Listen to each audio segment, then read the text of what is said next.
Boa tarde, a paz do Senhor para meus irmãos, amém? Aqui quem está falando é a irmã Tatiana e eu venho trazer uma palavra para meus irmãos, amém? Que se encontra em Primeiras Crônicas, capítulo 28 e o versículo 9.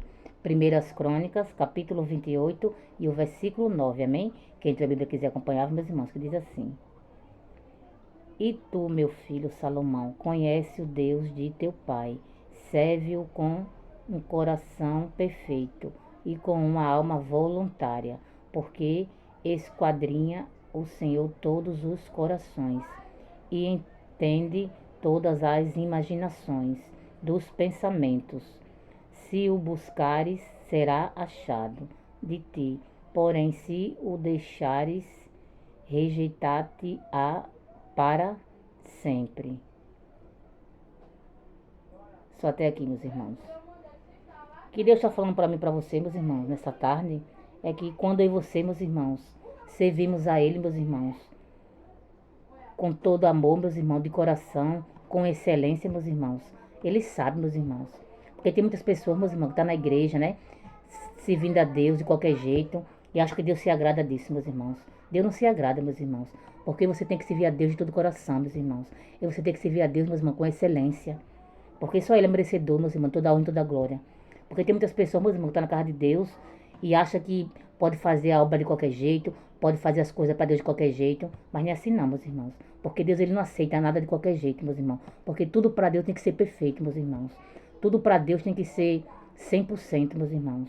Porque muitas das vezes eu e você quer dar a Deus o pior. A gente quer dar a nossa pior pregação, a nossa pior adoração, né? Não estou falando aqui de valores não, meus irmãos. Porque tudo é oferta, meus irmãos. Quando você está na casa do Senhor, que você faz a obra dele com amor, quando você, né, limpa a casa do Senhor, quando você serve água, quando você faz a obra dele com amor, meus irmãos, com excelência, ele se agrada disso, meus irmãos. Porque tem pessoas que querem fazer a obra de Deus de qualquer jeito, meus irmãos. Porque acham que já tem cargo, que já é pastor, que já é, né, presbítero, que já é bispo, bispa. Acha que pode fazer a obra de Deus de qualquer jeito.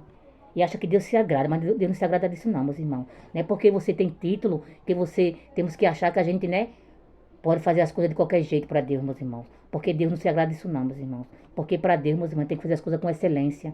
Para Deus, a gente tem que fazer tudo perfeito, meus irmãos. Não importa se você tem cargo ou não. Porque para Deus tem que ser tudo perfeito, meus irmãos. Porque muitas das vezes quando você tem cargo, a gente acha que, né, a gente não tem que fazer nada na casa do Senhor. Mas não é assim não, meus irmãos. Porque a gente tem que fazer sim, né, as coisas na casa do Senhor, meus irmãos. Independente se você tem cargo ou não. Porque a casa é de Deus, meus irmãos. E a gente tem que fazer as coisas para Deus com excelência, meus irmãos. As coisas para Deus tem que ser tudo perfeito, meus irmãos. Porque para Deus não é quando você faz para o homem e para a mulher não, meus irmãos. Para Deus tem que ser tudo perfeito, meus irmãos. Tem que ser de coração. Porque Deus não aceita nada de qualquer jeito não, meus irmãos. E você pode até fazer de qualquer jeito, mas Ele não aceita, meus irmãos. Porque para Deus, meus irmãos, a gente tem que fazer com amor. A gente tem que dar nosso melhor para Deus, meus irmãos. Não para homem e para mulher, meus irmãos. Tem que dar para Deus o nosso melhor, meus irmãos. Porque Deus, Ele sonda o nosso pensamento. Deus, Ele sonda o nosso coração, meus irmãos. E quando você faz de qualquer jeito para Ele, meus irmãos, Ele não se agrada, meus irmãos. Porque a gente tem que fazer para Ele, meus irmãos, dar o melhor para Ele, meus irmãos. Porque Ele sonda nosso pensamento, Ele sonda nosso coração, meus irmãos. Ele sabe quando você está dando para Ele com amor. Quando você está dando para Ele o melhor, meus irmãos. Porque muitas das vezes você quer fazer de qualquer jeito para Deus, meus irmãos. Ele não se agrada, meus irmãos. Porque a gente tem que dar nosso melhor para Deus, meus irmãos. Porque Deus, Ele não aceita, meus irmãos, as coisas de qualquer jeito, meus irmãos. E que aí você nessa tarde, meus irmãos, venha dar o melhor para Deus, meus irmãos. Venha dar sua melhor adoração, seu melhor louvor, sua melhor pregação. Você dê o melhor para Ele, meus irmãos. Não dê de qualquer jeito não, meus irmãos. Porque Deus, Ele sabe quando você está dando o melhor para Ele, meus irmãos. Deus sabe quando você está, né, faz o melhor para Ele. Porque Ele conhece cada um de nós, meus irmãos. E que você nessa tarde venha dar o melhor para Deus, meus irmãos. Porque só Ele é merecedor toda a honra e toda a glória, meus irmãos. Porque Ele sonda nosso pensamento. Ele sonda nosso coração, meus irmãos. E Ele sabe quando você está dando o melhor para Ele, meus irmãos. Porque é disso que Ele se agrada, meus irmãos, que você venha dar o melhor. E só até aqui, meus irmãos. Sou pouco a irmã Tatiana entendendo essa palavra. Fiquem todos com Deus, a paz do Senhor e tenham uma ótima tarde.